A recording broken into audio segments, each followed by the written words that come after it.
So I just don't know how else can I get more customers. I had hoped this week I might have more orders, and here I am sitting at less orders. Yeah. So how can I reach more people? Yeah. Welcome to the Breadwinner Podcast. This is the show for sourdough microbakery owners who are building a sustainable, successful, profitable business from their home. If you are already in business or if you're dreaming of starting one, this is the place for you. I'm your host, Caroline Bauer. I own a successful in-home sourdough bakery, and I am here to share everything I've learned that works and that doesn't, plus everything that I'm researching along the way so we can build thriving businesses together. Welcome back to another episode of the Breadwinner Podcast. Caroline here, and I am so excited to talk all things microbakery again today.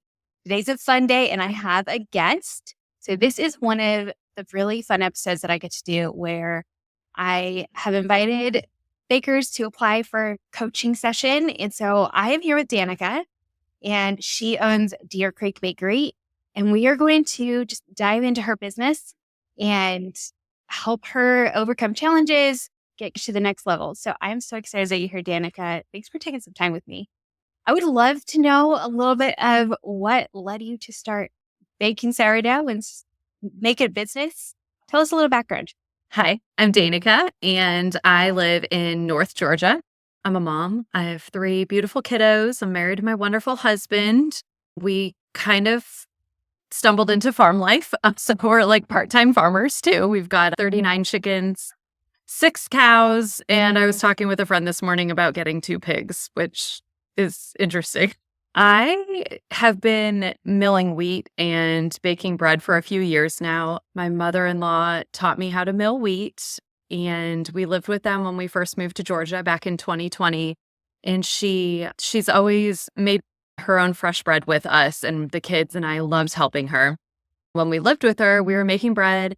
She ended up getting sick with cancer, and so I started taking over making the bread for the family. So my kids would help me, her sister would help me, and she would just quality control and make sure we were doing things right. But the nutrition aspect of milling your own wheat is what really drove her to start learning how to mill her own wheat and make her own bread and then teach me. And I have a lot of health issues, so it was great to learn more about how freshly milled wheat could help with that. So she ended up passing away, but I took it over and I continue to make bread for my family. It was not sourdough bread at the time. It was just yeasted bread made with 100% freshly milled grains. Then I had tried sourdough like before this. Back when we lived in Florida, I had tried sourdough. I failed. It died. It was terrible. And I think it was just not the right time. So this past December of 2023, my mom's group decided to do a mom's night out and go learn how to make sourdough. Of course, I was like, yes, love making bread. Let's do this. So I joined the group and we went and learned how to make sourdough. And I was just playing around with it, making sourdough for my friend. I tried to make English muffins. I was a horrible failure. I tried to make other bread loaves and they turned out really great. And then I was posting about them, just, hey, look what I made. Super excited about it. And I was not using freshly milled wheat at the time. My friends were like, wait, you're making sourdough? Would you ever consider selling it? And I'm like, I'm just making it for my friends and family. Like, I'm not going to sell it. But then they kept asking. So I was like, okay, maybe. So I started selling to one person who really wanted bread. And I'm like, sure, like $5. Sure, I'll make you bread. And then it just rolled and built up from there. And I kept selling to more people. People kept asking. I started experimenting with my loaf and using those fresh milled grains and just trying to find the perfect recipe for me. And then I ended up getting an order form, and my husband made an LLC for our farm because of the chickens and the cows and everything. And then we looped the bakery into that, and I got my cottage license a few months ago. I just renewed it. I'm like, I thought I just did this. But now we've applied, and then a month later renewed it for all of next year. I am constantly experimenting with different recipes. I feel like I've really got my main bread and my included bread solid. My cinnamon rolls are solid. I still make scones, but they're not sourdough. I have not experimented with sourdough scones because my yeasted ones are just so good. Or they're not even yeasted, actually. It's just baking soda and baking powder. But so it has just evolved. I stumbled into having a business but I'm a person that likes to be busy. And so it's worked out. I'm very busy. I think probably so many people can relate to never planning to start a business and just falling into it. That's kind of my story too. Mhm. And that sort of makes it, I don't know, unique, but also really special that it's and it just kind of organically evolved out of a passion and not like trying to force something to happen. I love that. So tell me a little bit about what's going really well in your business. Um, what's going really well? I just did my first market, which was really great. I was so nervous and I was convinced that I'd screwed up every single loaf of bread the night before. It's like, I shouldn't even go, forget it. I was sure that I had gotten way in over my head. I had listened to your podcast multiple times on how to prepare for that first market and what I should bring. And I was like, I've overdone it. This is way too much. I'd been preparing since Monday morning. That was when I made my scones and froze them all so I could bake them from frozen, which I normally do anyway and works so great. And then Tuesday, I prepared all my packaging and measured out some stuff and whatnot that I could do ahead of time. But with freshly milled wheat, I couldn't mill any of that ahead of time. And then I did dough all day Wednesday, baked all day Thursday. Thank God my sister-in-law was here. She saved the day, coming in absolutely handy on Wednesday and Thursday, keeping me sane and helping me with an extra set of hands all day long. And then I ended up bringing 18 loaves of bread, 30 soup bowls, 15 cinnamon rolls, and 48 babka muffins Wow. that I make to market and sold out in 3 hours. I was shocked and very excited. So that was really great. And I would love to do more markets and get more confident with my bulk baking because I had baked like in small bulk before. It was like 1 bin or 2 bins of 4 loaves, and I did 6. And it was just difficult to manage that much. I feel like I probably jumped a little too fast. But I was really excited with how that was going. I feel like my social media is going pretty well. I did the introductory post and that got great views. I feel like I've got a good ordering system down. I'm currently using Jotform. I've been exploring like Simply Bread and Cocoa Cart and Hot Plate, but I'm not ready to spend on that yet. I did invest in Project Broadcast, and I'm super excited about that. I did my first blast yesterday to get my menu out there for the week. I was getting people to sign up at the market, which was great. My husband, I had said that he started an LLC and he got QuickBooks, and I was not excited about that because that's one more thing I have to do. But it was great because he sat me down and we looked at what I have spent, what I have made, what I've invested in terms of like my pantry stockpile of ingredients over there. And then also I got a bakery fridge and I have a Inca shroom mixer and things like that are long-term investments. So we looked at what my profit margin is and I was all like, yes, I sold, $350 of bread this week. But then I'm thinking, oh, wait, after I figure out my ingredients, then I'm definitely not paying myself anything. And I baked for 4 days straight in my kitchen, really not making a whole lot at all. Mm. So that was exciting, but also depressing. Like, okay, I need to do something, whether that be getting more business or increasing my prices. But I feel like I'm pretty competitive right now. Although people are telling me you mill your own wheat, like that's worth a couple extra dollars too, for sure. Just the health benefits in that and the extra time going into that too. So I need to look somewhere, but I don't feel like I'm as profitable as maybe I should or could be. Still like to grow and have more sales, maybe do some more markets. Yeah. I'm really excited about the Project Broadcast. I think that's going to help a lot too. So I feel like I've got a lot of good things going and a lot of places to grow still too. That's perfect. I love it. I'm a huge Project Broadcast fan. So I'm excited that you already got people on your list, and you told me in your email that you had like 24 people sign up at the markets. That's amazing. That's the goal of the markets, is that you get those regulars on your list and then it just builds from there. Are you looking for a high quality, flavorful organic flour that you can feel confident about offering to both your customers and to your family? So I started baking sourdough after I got fed up with buying preservative and sugar laden gluten free bread because I have a gluten sensitivity. So I wanted to take back my own power to choose every single ingredient and know that the food I made from scratch was as nourishing as it could possibly be. And as I continue to make intentional choices about the ingredients that I choose for my family and for my microbakery customers, I've recently started using Sunrise Flour Mill's Heritage Organic Flour. Not only is it made from 100% organic, non GMO heritage grains, making it more easily digestible, it also just tastes so good. I feel absolutely confident that I am baking with the highest quality, most nutritious flour that I can find.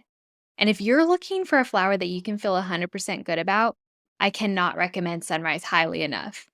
They have generously offered 20% off to listeners of the podcast, so you can try their flour for yourself using the link down in the show notes.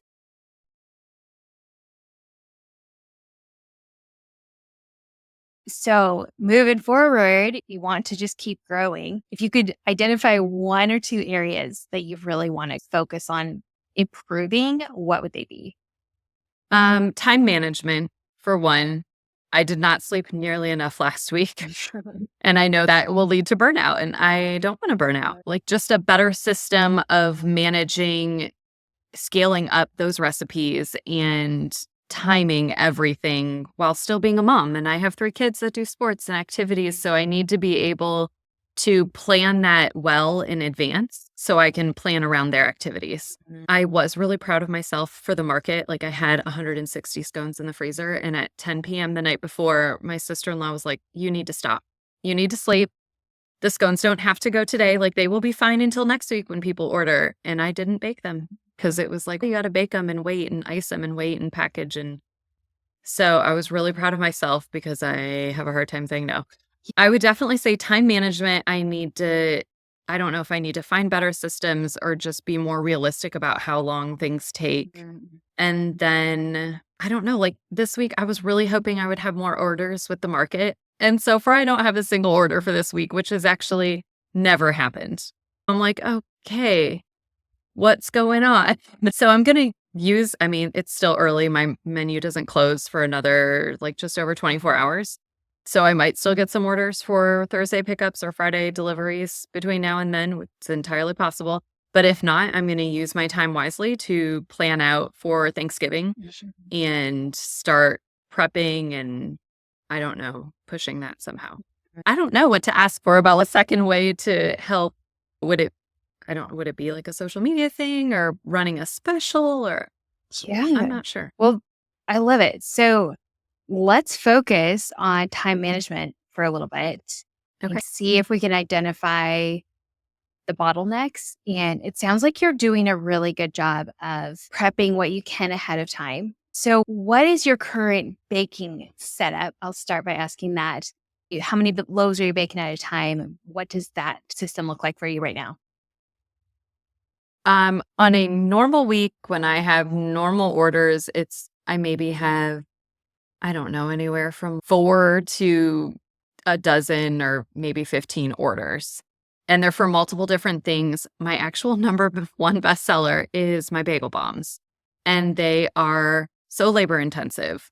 I definitely think that I probably need to be charging more for them because they take so much time and there are so many steps to it. And those are another thing that I do prep in advance. They are sourdough. I get them all shaped and risen and everything and boil them, put them in the freezer, and then I'm able to pull them out when I want to bake them, top them, and bake them on the day that I sell them. So those are labor intensive. They're my bestseller.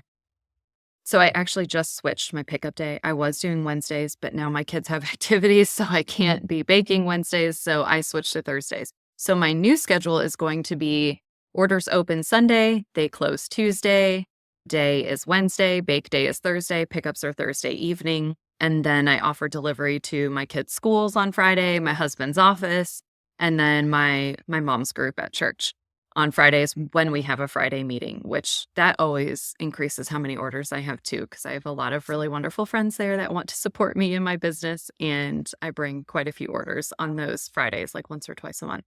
I try and do as much of my baking as I can during the day when my kids are at school. But sometimes I have like PTO meetings and appointments and things like that interfere. So I have to be careful of planning around those. Unfortunately, I do find myself baking in the evenings and well into the night and sometimes 1 or 2 a.m. too. And I try not to rush myself. Like I am taking my time. I feel like I probably could be more efficient or quicker, but I don't know if maybe I'm lacking some confidence there where it's I don't want to rush things and screw them up. So I'd rather take my time, double check, triple check, Mhm. quadruple check. Yeah, and that confidence will come with time. So for your baking itself, your oven setup, how many loaves are you able to bake at a time? Is that part of the process that's slowing you down? Um, I don't think so. I have a double oven. Okay. When I baked for this market, I did use all Dutch ovens. I bought a billion of them at Aldi when they had them a few weeks ago. I literally bought 6.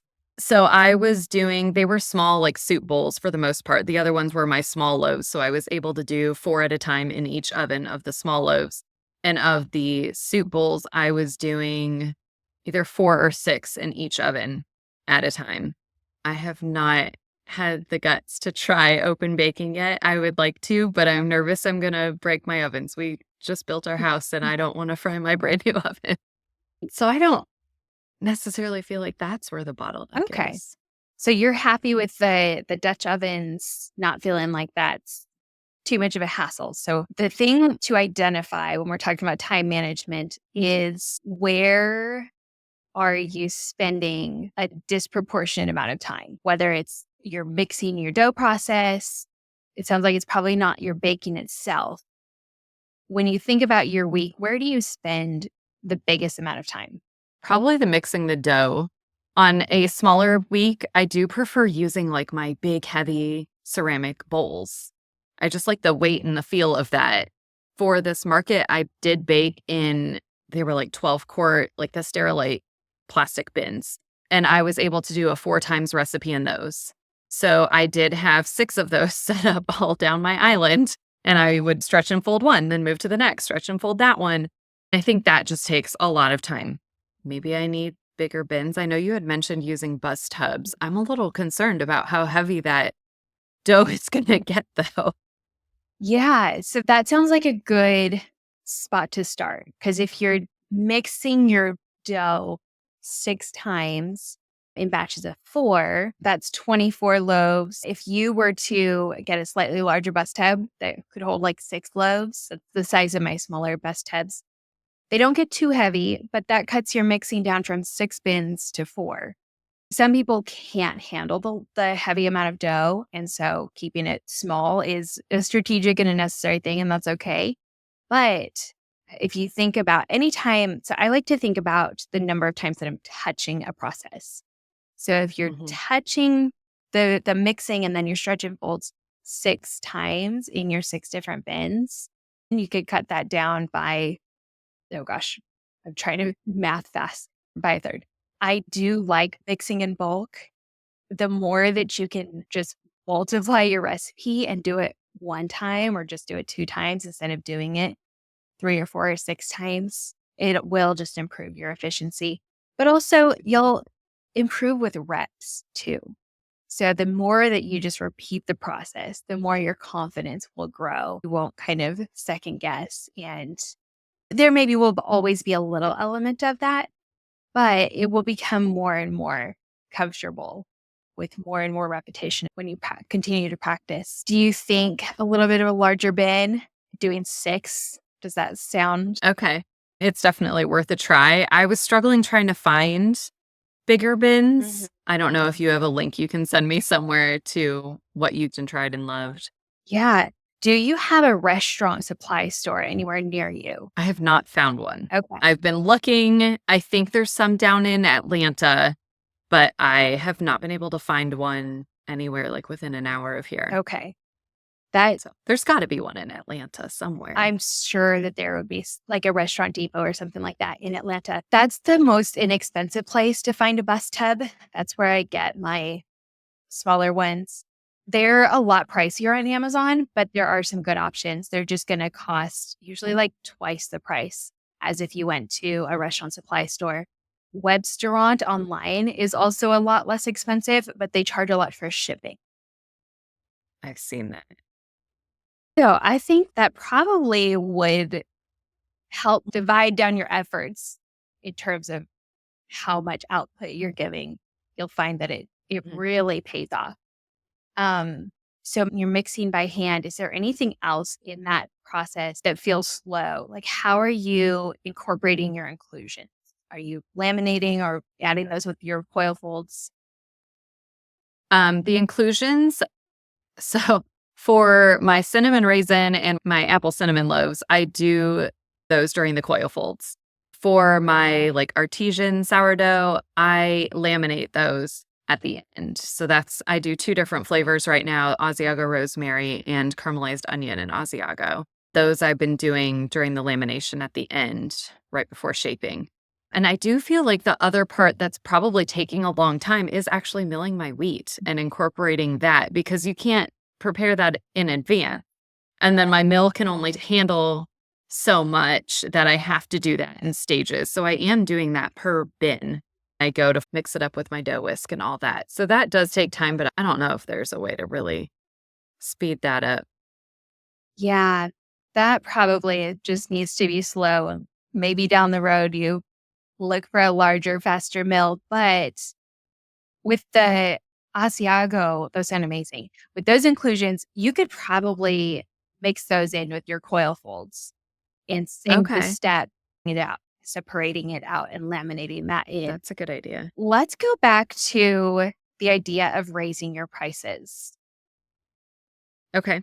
Because I do wonder if maybe that needs to happen. And we're coming up on the first of the year, which is a really kind of neat, tidy spot to announce a price change. Okay. How do you feel about increasing prices, whether it's across the board or just with certain strategic items? You've mentioned that you feel like it needs to happen. I feel like it needs to happen, unfortunately. So, one thing I did do with this market is normally for my cinnamon rolls, I charge $18, and that includes a brown butter maple latte icing that is like shelf stable and follows my cottage laws and whatever. Normally, I charge $18 for those. And if anybody had pre ordered for the market, I did charge them 18. At market, I decided those were going to be 20 because I have to take that risk of potentially coming home with 16 orders of cinnamon rolls. It's like, okay, I am going to up that just in case. And then for my pumpkin cinnamon rolls, I did 22. They all sold no problem. And I had nobody complain or ask questions or whatnot about the price of them. So I was like, okay, maybe I am undercharging for these freshly milled from scratch sourdough cinnamon rolls to begin with. I don't feel like I will get much pushback. For my bagel bombs, I also offer like a multiple discount for those. So if you order two, I was before this week doing, if you order one set, it's 15 and it's 9 bombs. If you order two orders of 9, then it's $28. So you got $2 off. If you order three, it was $40. So you got however many dollars off that is, $5 off then. I did change that this week because my discount wasn't applying on the jot form. I couldn't get that to figure out unless you ordered all of the same flavor. So since I allow people to mix and match flavors there, I changed it to you need to use this coupon code for 2 and you get $2 off. You need to use this coupon code like bomb3 for 3 and then you get $3 off and whatnot. So that actually did up my price just a tiny bit. So if they're ordering 3, it's now $42 instead of 40. And my friend, she I didn't even know her before I started selling this stuff. Somebody recommended her to me and she orders bagel bombs every week.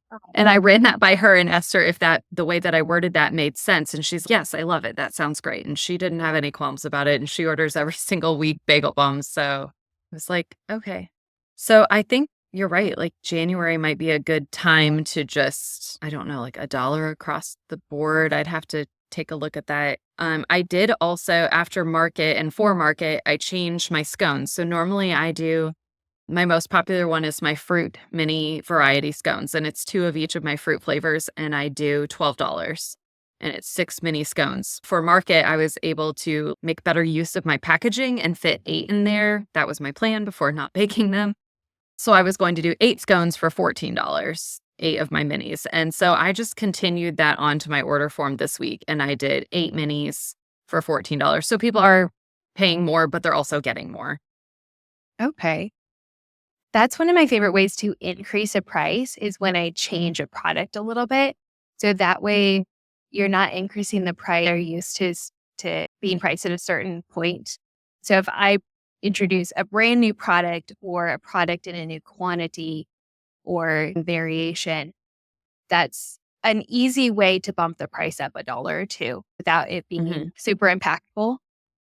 But Mhm. it does sound like across the board, especially because you're using freshly milled, and we'll go back to the way you're messaging that. But I think that probably needs to happen and maybe visit if you're priced similar to the bakers around you who are not using freshly milled, I would bump your prices up maybe even a couple dollars more. And you can let your customers know, like towards the end of December, say, hey, in order to maintain the quality of product that I'm offering, I am going to need to increase the prices on January 1st. So order this week, stock your freezer if you want to take advantage of the current pricing. But people just know right now, like prices are going up everywhere all the time. Mhm. And we don't like it, but it's kind of just a reality of life. So probably no Mhm. one will bat an eye. Maybe you'll get one or two kind of, I doubt that anyone will gripe about it at all. But people just know that it needs to happen. And they'll probably be super supportive, more so than you even expect. They're just like, yes, absolutely. We love what you're offering. And you need to charge what it's worth, especially offering a premium product like what you are. It's kind of a luxury. And it's something that the people who really value it are willing to pay more for it. I think that sounds good. So a price increase has the benefit of just allowing you to see more increase of your profits. So all of this work that you're putting in, it doesn't feel quite so much like, oh my gosh, I just put so much money into the business and I'm seeing nothing in return. And that's when people burn out, that's part of the factor that tends to contribute is that they're just not priced high enough that they see any return on their effort. So I feel good about that for you. So we talked about that and then the time management in terms of improving your dough mixing process. What about just your schedule in general? When you're starting, are there parts in your schedule that you can move earlier in the day so that it's not getting pushed so late into the evening? So I'm not a morning person. I told my husband, next time I decide to start a business, please make me pick something that does not require early mornings because I don't do early mornings. But I did this past week. I could definitely get up even earlier. I usually get up like around 8, like 7:35, get my oldest kiddo off to school. He's already got the younger ones out the door. I could definitely get up before then, like when my little ones get up at 6:30, and that at least gets me another hour. So during the day, most days I'm home, but I do have a lot of volunteer things that I do for my mom's group and then my PTO organizations and stuff.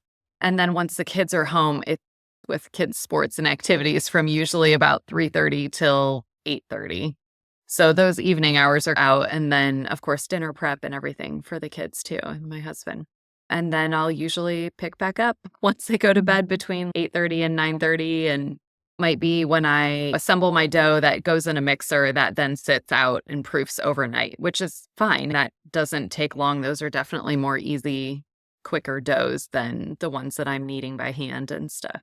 So I feel like that doesn't end up too bad. I feel what probably gets me staying up way later than I expect is like, oh no, that's proofing faster than I expected. And I've noticed when I'm doing it, things in my bins, they're proofing a lot faster than when I'm just doing a double recipe in my bowls.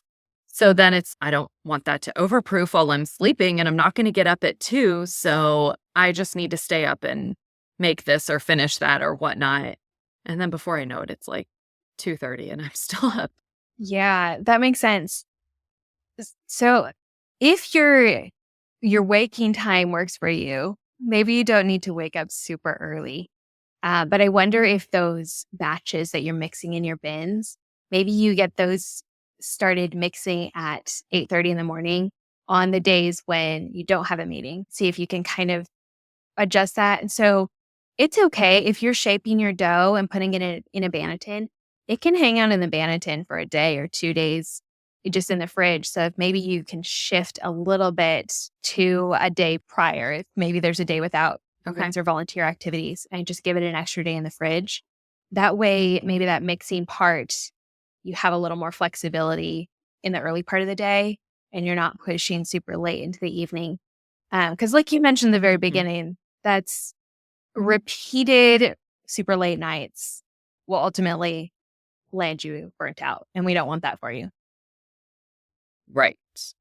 Um, so just anything that you can rearrange a little bit to shift anything that's keeping you up super late into more of the daytime hours is going to be helpful. How does that feel? Does that feel doable with Good. the things you have that happen during the day? Yes. Yes. And I think prior to this market that I did, I wasn't really like leaving things in the fridge longer. This time I did with the soup bowls. Like I did all my soup bowls first before I did my smaller included loaves and whatnot. And so they did sit in the fridge fermenting. It was probably like at least 36 hours or so. Not up to 48, but probably about 36. My bakery fridge was full. And I actually ran out of bowls. That was something I was like, I thought I had planned for everything.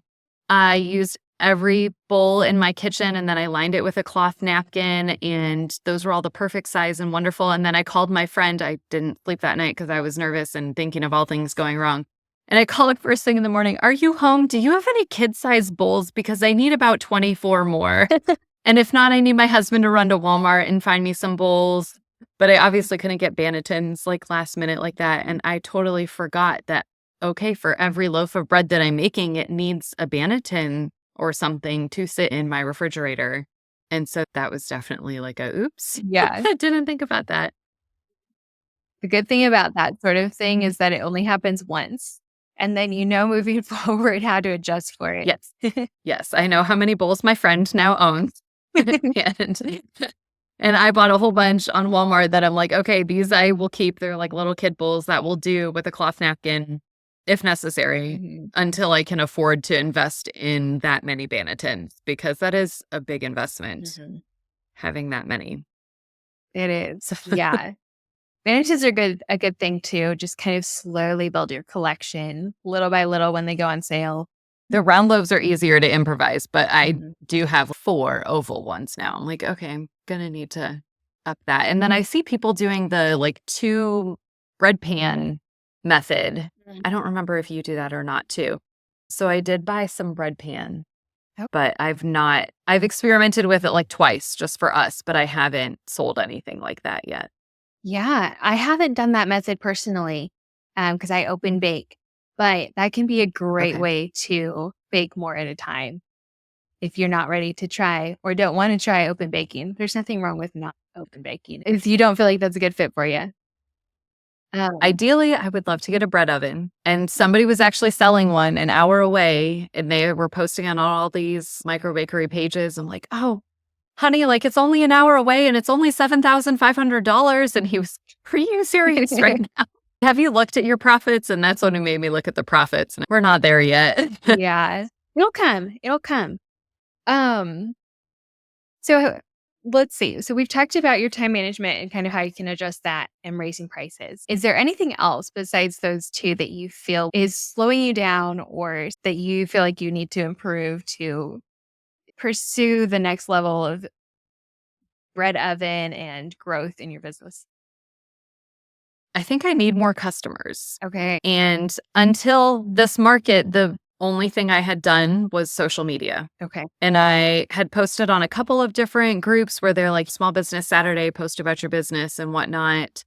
There are a lot of like women entrepreneur groups here, but unfortunately, I'm just so busy as it is. The idea of having to pay to go to a meeting and having the availability to go to a meeting, I just don't know if that's realistic right now. I actually, one of the people who had bought from me in the past mentioned like, oh, hey, we're meeting again on the 14th if you want to come. And I'm like, oh, we've got 3 activities on the 14th. That's not going to work. Mhm. So I just don't know how else can I get more customers. I had hoped this week I might have more orders, and here I am sitting at less orders. Yeah. So how can I reach more people? Yeah. It's a great one. So a lot of those people that signed up for your list at the market, probably weren't in reorder mode just yet. And so that's probably part of why you didn't see orders this week, because they just bought bread. And so they're not ready for a restock. And so you may see more orders next week. I do kind of see that mine tend to ebb and flow a little around my market schedule. And a few other things that you could try would be, so social media is super important, but it's the consistency that helps you grow on social media. So posting in local groups, but not just posting like once a month, but really showing up in there regularly. The more touches, you don't want to like be the annoying one that blasts posts all the time, but showing up in there every 2 weeks, maybe even every week, will kind of make you be top of mind. So you're going to be the baker that people keep seeing, and the one that they start to recognize as like the local baker in your area. So it really is kind of a long game. Growing your customer list doesn't happen overnight. Markets are huge for it. So if you can maybe find a holiday market near you in the coming weeks and do like one more market, maybe two if it fits with your schedule, but then just really consistent in the Facebook local groups can really help. I've talked about this on the podcast several times, but I love a conversational post in a local Facebook group because it gets you past the algorithm and it helps you differentiate yourself from all of the salesy posts in those groups. So any way that you can kind of get people interacting and talking in the comment thread of your post is going to get you seen by a lot more people. So that could be something like, hey, I'm planning out my Thanksgiving menu. I can't decide between these two flavors. Which one do you want to see?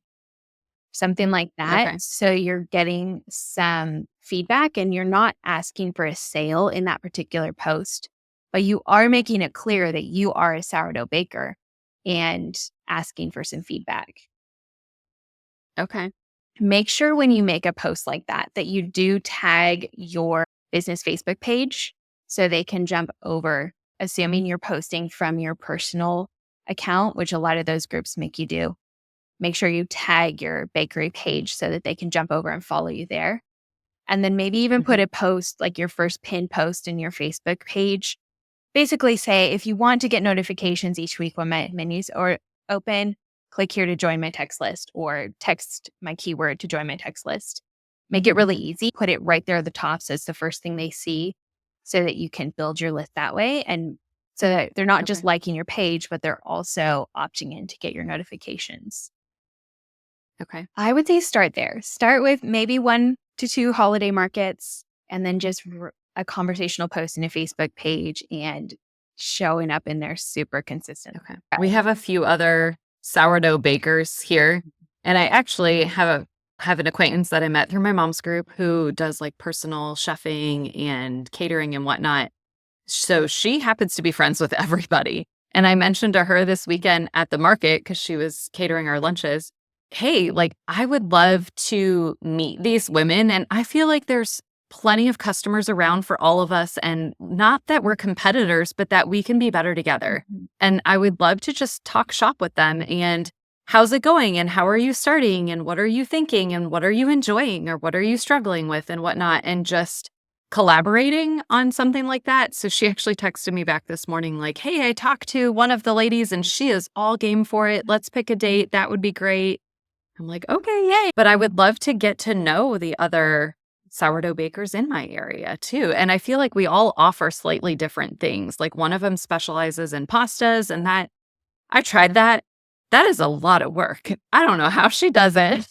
Another one does like croissants, and that's not something I ever plan on experimenting with. I do the fresh milled. I don't think anybody else does. So I feel like we all have something different, and we're all locationally like close, but still far enough away that I think that it would be a great way to network with those women. But again, we're all just so busy. Like, how do you figure out like what to prioritize? I love that though. I love that the overlap, but also the way that you can all differentiate yourself. That's the beauty when you have, because a lot of people have multiple sourdough bakers in their area. But if you each kind of have your niche, then you can recommend each other and you can absolutely be a community rather than competition. I think that's beautiful. And that could even lead to some sort of collaborative event where maybe sometime you get together and you just have a little baker's market with some specialty food options and allow people to come and source everything all in one go. That could be a really beautiful opportunity. And then just, yeah, there's so much benefit in talking shop and hearing from other people what's working and what's not, and kind of gauging even like market pricing, what's working for some people. And the more that you can create a kind of holistic and healthy collaborative environment, that improves the whole community feeling too. That will trickle down into other vendors beyond just your sourdough niche. I love that. That's beautiful. I feel my friend Kelly with Kel's Kitchen is really great at that, and she does different events, and she also sources from other small businesses. Like, she bought breakfast items from me to cater a breakfast for, I think she had a private party all weekend or something, but she not only bought from me, but she bought bagels from somebody else, and she bought from other small bakeries. And so she's really good at bringing people together. So I'm excited to have some sort of collaboration with her and other vendors in the future. And maybe this isn't the season when you join a women's networking group, but maybe you can fit in a sourdough, just something with those women, and that could be what you need in the season. Well, that's wonderful. I feel like those are two different options where, like, one is so specific, whereas the other one's going to be networking and maybe making more contacts of customers versus improving, like, more specifically my business. Does that make sense? Absolutely. Yeah. I do love, and I've talked many times about my women's networking group. There's so much beauty in that, in getting outside of your niche too, even just in not feeling isolated as a business owner. But if it's just not the right time in your season of life, it can wait until maybe the summer eases up for you, or maybe there's another season where you could make some connections. But some sort of community can be really, really healthy and help combat burnout and isolation. Going back to your question of getting more customers, I would say, so we kind of have your action plan of a conversational Facebook post, showing up regularly in those groups, and then a market. But also, I would say, don't let those low order weeks discourage you. So there are weeks without rhyme and reason. This is a low week for me too.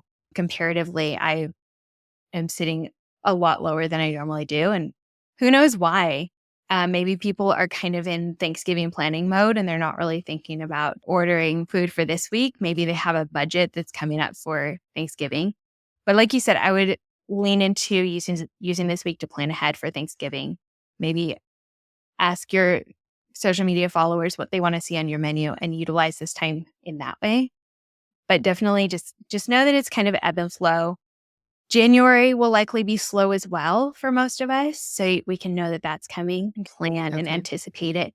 But these low weeks can help you just build up some rest and maybe prepare some social media posts, get some drafts written up and saved for the future, things like that, and allow the rest to fuel you up, because the end of November and the month of December will probably be really busy. Not just with bakery, but just with life too. It's just a crazy time of year. It is. Yeah. All right. So how do you feel about all of that? Is there any lingering questions or challenges that you think you'll face as you go to implement that plan? I feel really good.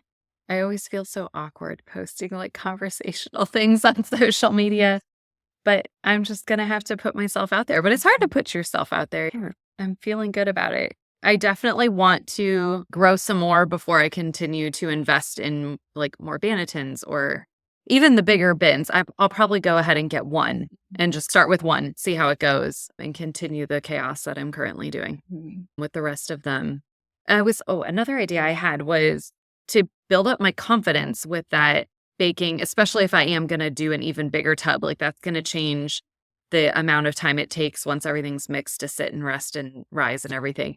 So I was thinking, what are your thoughts on if I plan on doing, okay, I'm going to do one big bin this week. It's going to make 6 loaves or 12 smaller loaves or whatever.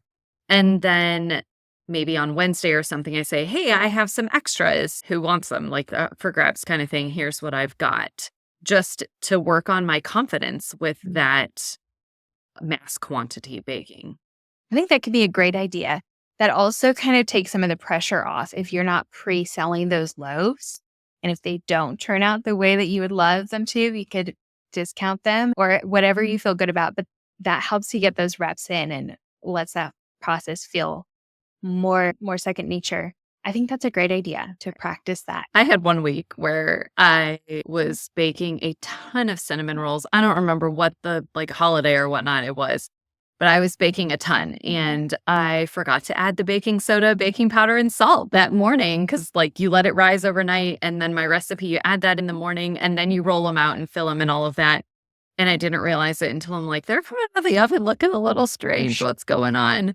And then I was like, oh my goodness, I forgot to do that. I can't believe it. So I ended up putting them on my social media. Like, hey, my oopsies, your gain. Who would like these? They're half price. That at least got me back the money on the ingredients. And they sold like hotcakes. I'm telling you, 20, 30 minutes, I had sold 8 of them. Okay, that's great. And then people who don't normally order, they were able to try those.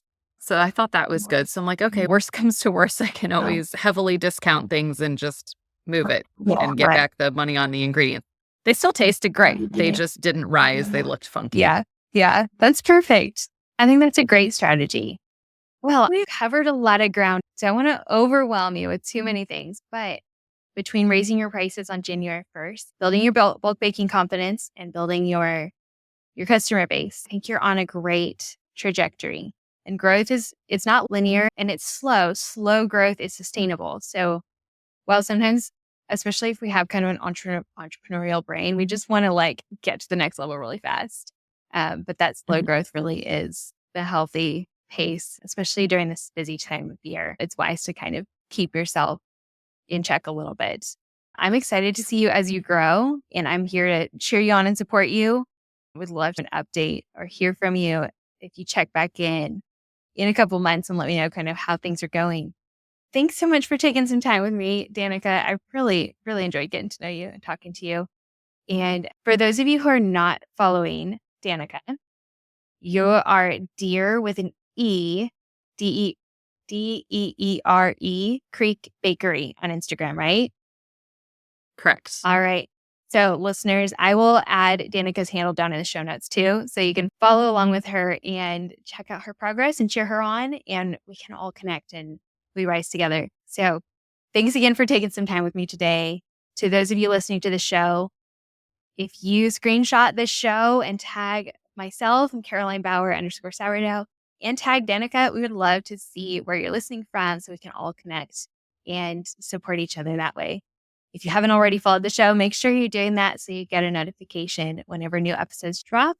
They come every Monday and Thursday, and they're always packed with microbakery, tactical, practical insights to help you grow your business. I will be back soon with another episode, but until then, happy baking.